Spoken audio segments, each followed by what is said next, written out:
Hello guys, welcome back to my channel. Today I'm making homemade chili. I got everything in my crock pot right here. You see it set on low. Yes indeed. So I use ground beef. You can use ground turkey. I cut up onion, bell peppers. I had kidney beans. I have tomatoes, tomato sauce, and I have like chunk tomatoes in here, the diced tomatoes, and season and a pack of chili powder.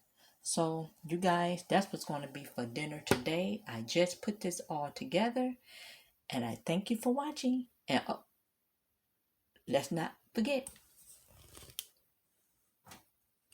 and a dash of red hot.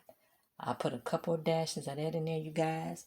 So I can't ready for this to be done later on, for I can good. I thank you guys and bye bye for now.